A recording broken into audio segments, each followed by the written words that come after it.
If I had to describe The Witness with one word, I would have to pick the word elegant.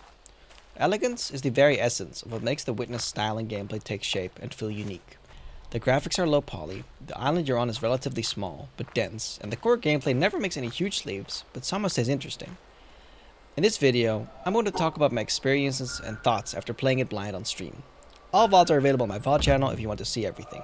And of course, spoiler warning if you haven't finished the game yet. Now without further ado, let's talk about the structure of this video.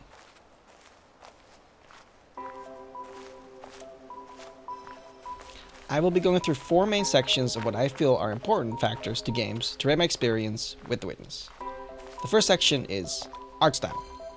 This composes of graphics, quality, and art direction. Does the game have visual style, and does it look pretty or unique? Sound design. This composes of anything ranging from sound effects to music. Is it immersive? Do the tunes bop? Gameplay. Level design, gameplay loops, the very meat of what matters. Is it fun and does it innovate? And last but not least, the story. Does it have interesting characters, lore, world building? All these categories will be scored from a range from 0 to 5, all adding up to a final score, which divided by 20 will show the numerical grade I'd give the game. Now, without further ado, again, let's get into the art style. The Witness takes a solid, minimalistic approach to its art style. It uses vibrant colors and low-poly models to make the world take shape. I personally think the world of The Witness is a treat to look at. Not only does it look nice visually, the environment is also filled to the brim with things to gawk at, whether it be nature or mysterious stone statues riddled over the island. The island is so nicely and tightly designed that it feels like a real island at times, despite it making no attempt to achieve a hyper-realistic look. The island you're on has a handful of biomes to explore, and each biome does something unique and creative in the way they look. While you start off in a basic green field with trees, the environments quickly increase in creativity. Some of my favorite standouts were an underground ruins in a desert, an autumn forest with bright red leaves on the ground, and a forest with a treehouse town. Despite the size of the island and the biomes, they feel incredibly immersive. The biomes really do not take any longer than 10 seconds to run straight through, but when you're in the middle of one for a while, you absolutely feel like you're really there. There's some sort of magic in this game because by all means, this should not be as effective as it is. I guess the devs were just very passionate about the environment of the island and put a ton of detail and care into it. If the autumn forest was missing a couple of trees, for example, it may have felt completely different. One thing you'll be seeing a lot of in The Witness is the water that surrounds the island. Luckily for us, it's very nice to look at. It uses a pretty simple graphics style, but it's effective. For example, it's not see-through at all, so it's more of a giant mirror that ripples sometimes, and yet it works perfectly. I feel like it adds to the tightness of the environment. I don't think they wanted players to look into the sea and wonder if there's anything under there. This keeps the player's focus above ground, where most of the action is. Not to mention, some puzzles require you to see the reflections clearly, so this way lends to that too. I would give The Witness's art style a 5 out of 5, because while it's very minimalistic and doesn't look amazing in terms of realism, it works with what it does, and it's very pretty to look at. The choice for vibrant colors and a low-poly environment makes it very fun and a treat to look at, which is exactly what a game like this needs, where there's not a lot of action going on, so just being in the environment is nice. That's why it gets a perfect score, a perfect 5 out of 5. Really no notes on it. It looks great.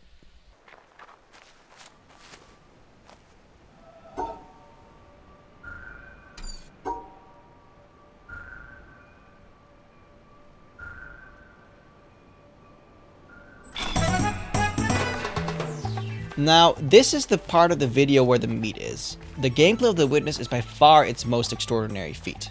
You see, I only streamed on Mondays and Tuesdays, but I can confidently tell you that The Witness occupied my mind on the days between the streams. I always had the itch to continue playing, because no matter what, there were always more things to discover, and this does not happen with every game I play. The gameplay loop to The Witness is very, very elegant. The loop goes as follows. You wander the world, you find a puzzle, you solve it, and it unlocks another puzzle or a path. Repeat. Do this until you find 7 incredibly slow lasers. These are clever. I gotta give it to the dev. These are really clever. I really like it. Yes, let's do the very slow laser that takes a really long time to set up.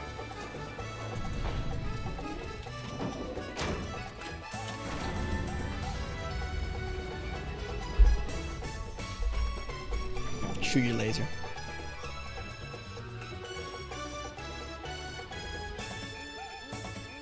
Do it. Do it.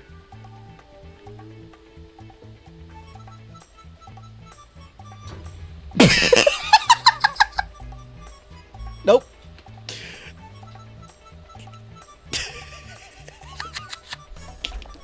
Yes! Okay, yeah, almost. There you go. That was really funny. I thought it was gonna shoot, and then it just slowly started turning. That was funny. And you unlock the final area of puzzles. If you are looking at your screen right now and think this looks really simple and baby mode, then you would kind of be right, just a little bit. Okay, it's like those mazes you would get at like the restaurant where you were younger. Because the core of the puzzles of The Witness, it's a little simplistic. It's true. The core always stays the same because you drag a line across the lines of a grid. Even though this sounds simple, the game plays with this in exceptional ways and has near endless concepts it's able to work with this core. In one of the first puzzles you play, the point of the puzzle is to get the line from point A to point B, basically from the circle to the tail. But later you figure out that the line has to be drawn in a certain way, almost like a code, and you have to figure out what that code is. There's two ways to discern what the code has to be. Either you look at the icons on the screen, or there are hints in the environment that you have to use to solve the puzzle. I will first go into the way of the icons on the screen and talk about that. Now, bearing all this in mind, one thing that kind of annoyed me at first, but I did learn to appreciate this later, is the lack of explanation of the game mechanics. It's not like a little bit of explanation, it's literally none. There are a couple of indicators in the first puzzle to get you started, but that is all you get.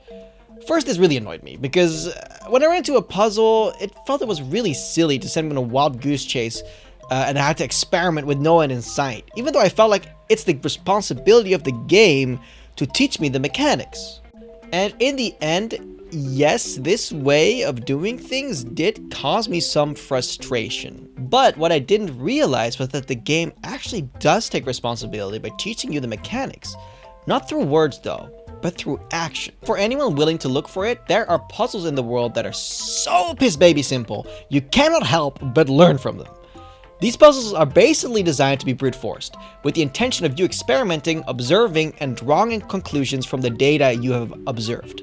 Every single icon on the screen has its own group of screens somewhere in the world that starts with grids so small, sometimes they're literally the smallest they can be and still count as gameplay. These little groups, they ramp up very gradually per puzzle, and every puzzle in this group teaches you a new thing about the nuances of the mechanics. This is the only way to learn in The Witness, and I love it. To employ this way of teaching the player mechanics really shows me that the developers of The Witness just kind of assume that you're smart enough to do this. It's kind of a breath of fresh air. When you look at other games that handhold and explain things through like paragraphs of text, this is like a really nice change of pace for me. So whenever I got confused on how an icon works, I just went back to the earlier puzzles and just experimented until it clicked. Yes, this is very time consuming, and I do imagine that anyone that just wants a quick satisfying game won't appreciate the rigidity of this, but I know I sure as hell do. But that's also partially because the whole point of the Joyous Voyage is to dedicate yourself to a game without distractions and engage with it in a mindful way, so this was a really good first game to do. Now, I do kind of want to squeeze this in here because I didn't know where else to put it, but there is something else that also contributes to the game's elegance. So there are no words in the game. There are no signs in the game. The world is also open, so it's easy to get lost. So how do you fix that without using any words? Well, the developers implemented something that really fits, because every single puzzle is on a screen. It's on like a display. So how do you lead your player to the next puzzle in the sequence? It's very simple. They use wires. A wire lights up when you solve the puzzle. You follow the wire and there it is. There is the next puzzle. Honestly, this game oozes show don't tell. The number one rule in movies. For if you don't know what that is, it means to show audience information through actions and not use any words or tell them straight up. It's really annoying if like a movie just tells you information without just showing it. And it turns out that this exact rule works in video games as well. And don't get me wrong, even though this core is simple, the puzzles get complicated, and I mean complicated. There are plenty of higher level puzzles strewn about in the overworld. But the advice is, if you don't recognize an icon, don't even bother. Some of them are simple, like dots your line has to pass through, like collect them. Or two differently colored cubes that you have to divide with your line, or circumvent the broken pathing in a puzzle and get to the end. But that's not it. Some of them are really, really tough. I will always fondly remember the first icon that really stumped me. I dubbed it the fan, but the community apparently dubbed it the eraser. The eraser is a tricky little icon, and I will explain it as concisely as I can. Of course, this does spoil a whole gameplay mechanic, so if at this point you haven't played The Witness yet, go and play it. It's amazing. It's really fun. Go play it. Now, the fan icon is an icon that needs to have a condition fulfilled so that the puzzle answer is correct. If I'm talking about, like, a condition, consider that, like, the dots that you go across, the condition of those is to have the line go over them. And the colored cubes condition is to divide the cubes from differently colored cubes. The fans condition is to have one and only one puzzle element in the puzzle to not fulfill the condition that's meant to be fulfilled, while also not having those two elements divided. So the fan and the unfulfilled icon have to be in the same space. This is easy when the board is just 4 dots, but it gets insanely complex when it's mixed with like 3 other elements. It just adds an extra like difficulty multiplier to the level, because you also have to figure out which icon should I not solve, or which one can't be solved. Sometimes an icon needs another icon on the board to be able to be solved. So if it's not able to be solved, then that's the one you get what I mean. It's complicated. Now, this icon did not have any words explaining this. All I could do was go again and again and again and just hope that it clicked, and it didn't click for like 2 hours. This is it.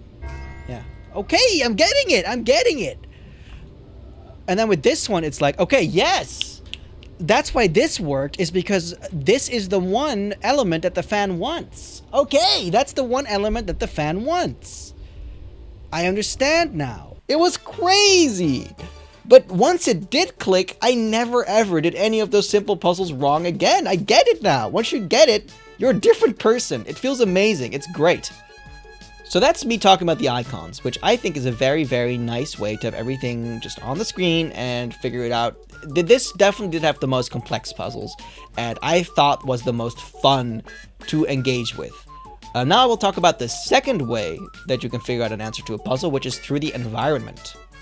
These hints in the environment are usually unique to that biome too, which is something I really appreciate. At the start, I did not realize what kind of game this would become, so one puzzle really stumped me, an early one. It was an empty screen, there were no icons, and there were no hints on it. This annoyed me, because I assumed that I had to like go somewhere in the world and find the answer to this puzzle and input it, which just sounds tedious to me. That's basically a fetch quest, it's not even a puzzle, and some puzzle games do that. Now, a chatter had one simple observation which completely blew the whole case open for me. Oh, those stones. Oh.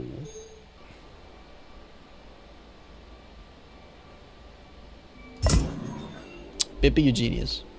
This is the moment when the realization hit to me that the puzzles are not just confined to the screen, they are also in the environment, which just blew my mind. I did immediately feel like the jig was up though. I mean, now that I knew the secret of the environment, nothing could stop me. But I could not be more wrong. Somehow, the developers managed to increase an environmental gimmick in difficulty and complexity too, just like they do with the icons.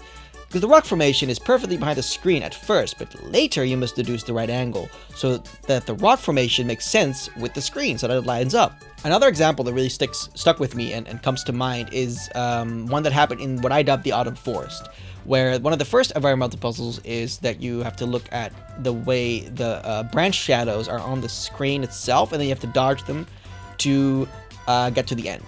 But later in the sequence, it got a little bit more complicated. It still used light and shadow, but right now it was like a shadow of a path that you had to follow.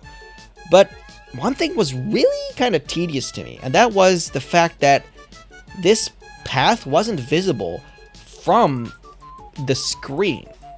So basically, you had to like walk back, look at the path, go back, and try to do it and see if you remembered it. So either you need to have like a photographic memory, or you have to retry a billion times, or you take notes on the game, and I didn't want to do that this early on, and I never actually did, by the way, which I'm really proud of. But turns out that's not what you have to do. There is a solution to this tedium that the game developers realized and applied to the game too, which I can only call elegant. I can actually do it from here. That's amazing. Okay, so we go. Oh my god, this is nuts. Okay, this is nuts. Yep, it turns out you can stand as far away from the puzzle as you want and still be able to interact with it. There's really one rule that always rings true. If you can see the puzzle, you can solve it. Unless it's a little too far away. This is just, I could not say anything else, but this is just a genius way to remove tedium from the game and add a little bit of, like, expressiveness so the player can figure out from one angle they want to do the puzzle at and creatively make a situation easier on them. And isn't that like what a puzzle game should do? It should reward inventiveness from the player.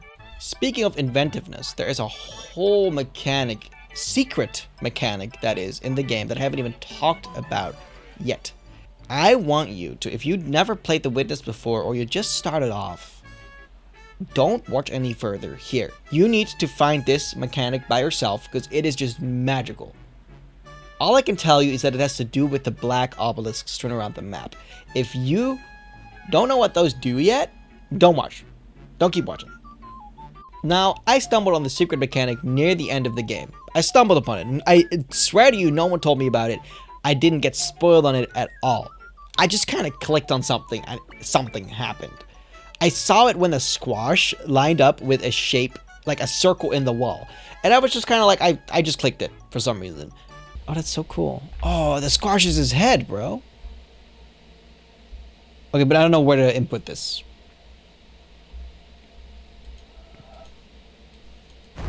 What? What? Then suddenly it lit up, and I was suddenly able to trace a line in the shapes of the environment.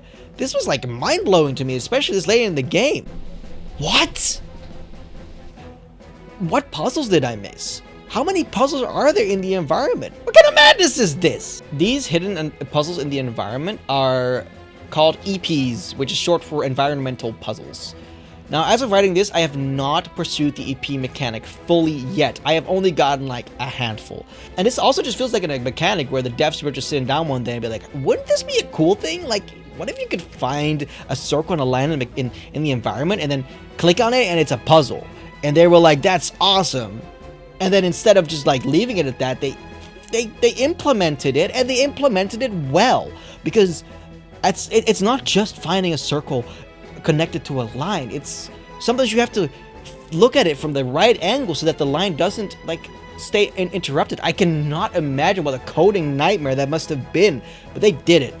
You also get a nice little clever introduction. If you go to the final area or the start of the final area of the game, there is a terminal with the shape on it that is also the exact same shape as a river in the distance.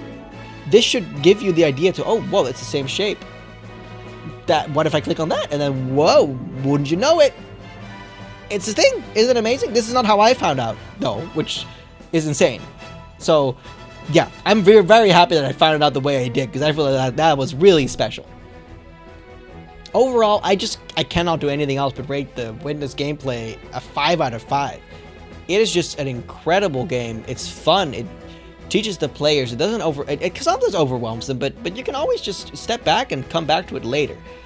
With just everything coming together, it's a 5 out of 5 for me. It just made me feel so good solving puzzles. So no notes there. I hope there's a sequel someday.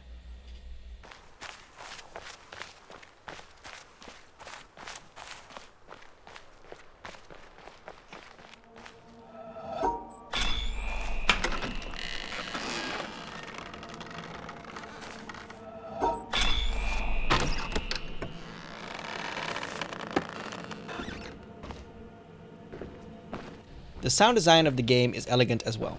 It's very minimal, but great where applied. Since there's no soundtrack to talk about, it's more worth it to talk about the environmental sounds. And, well, they sound alive.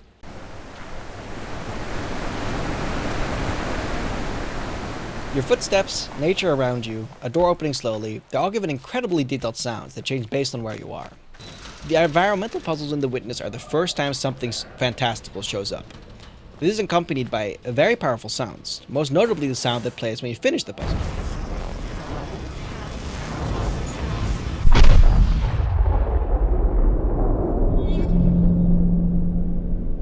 It's a loud booming sound, akin to thunder. This is contrasting to the rest of the game, which is instead quiet and subtle. On top of that, this is a sound the player actually has control over, and is a place when you find and solve a puzzle. This adds to it feeling even more powerful and special. It really communicates to the player that it's there and there's more to be found once you find one, as well as leaving the player with a "what the fuck did I just find" kind of feeling. There is one part about the sound design that does disappoint me though. I feel like it was a missed opportunity to not include any music whatsoever, because I feel like music can enhance experiences instead of like take away from them or take the focus away from the gameplay. This game also feels very artsy on top of that, so I think it'd be very nice if there was some minimalistic music to accompany your journey. I'm thinking of something like what Blueprints does, which is a very minimalistic soundtrack, which is not very melodious. It's mainly chords and very calm instruments that play depending on what you do in the game. I feel like The Witness could have absolutely benefited from this, especially in the ending sequence that is just completely quiet now with a couple of quotes now, which not only feels awkward, it feels anticlimactic too. I mean, you just beat the game, you feel accomplished, and it's just a very quiet sequence as you fly around the island. I don't think that was a good choice. I think a soundtrack could have absolutely been great in The Witness if it doesn't take too much focus away from the rest of the game. Despite that little hiccup, though, I would still give The Witness sound design a 4 out of 5. It's sad there's no soundtrack, but for the rest, it totally does its job, where every sound effect is created with such care, does not overtake the experience too much, and it makes you feel even more immersed in a level that I honestly don't see many video games do. I don't see many video games put this much care into their sound effects to really make you feel immersed in the game itself. And I think that is great. That's why I will give it a 4 out of 5. If it had music, it would have been a 5 out of 5, but no music.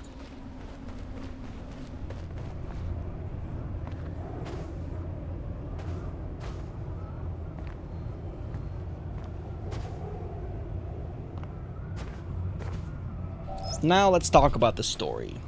Yeah, I would say this is the worst category of the entire game. The weakest, if you will. And it actually keeps it from being almost perfect. Now, don't get me wrong, it's not because I don't think there is a story. I think it's very clear that there is a story when you look at the environment and the care that are put into the details of it.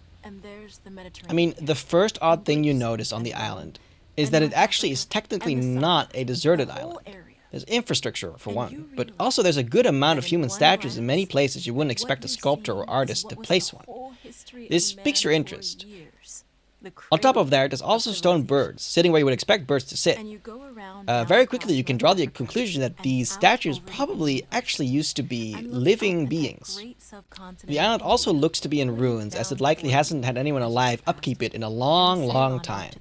This is also fortified by the fact that the game actually calls attention to this multiple times in favor of puzzle gameplay, where you actually have to deduce that the environment was probably different when the puzzle was designed, and therefore you have to look at the hints differently than the way the environment is right now.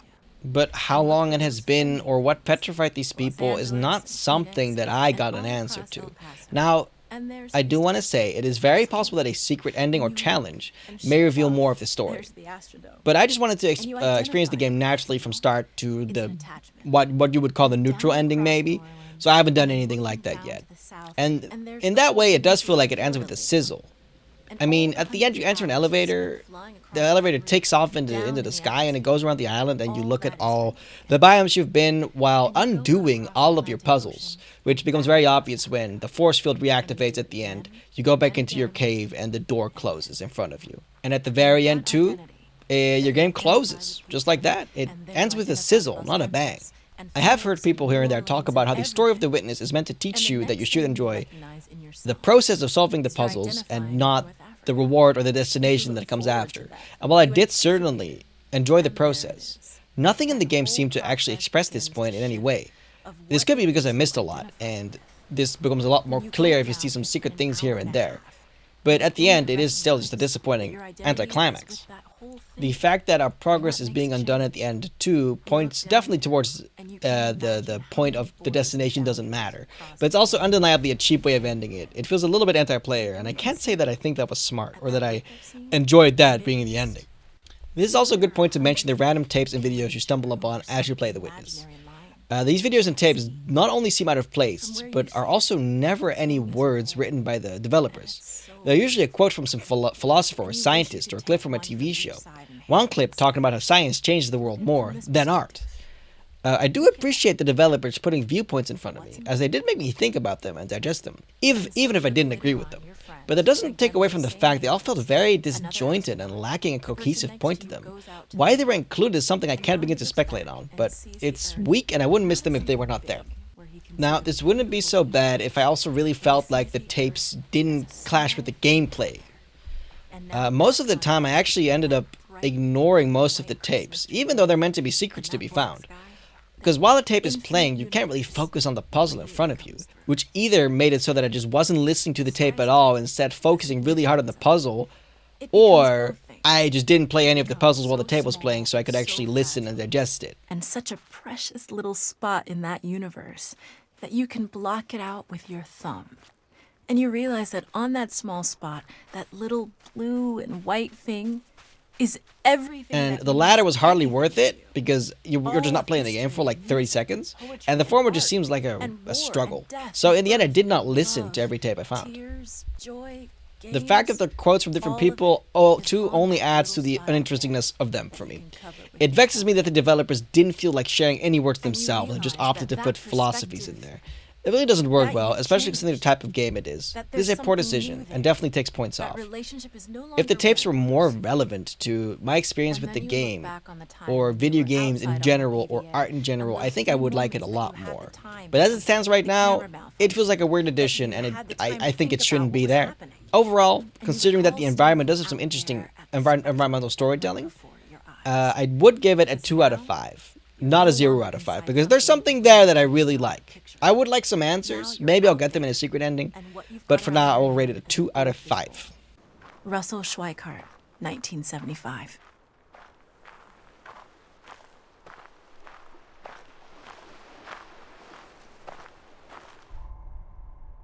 The developers of The Witness know how to make a game. There's no doubt there.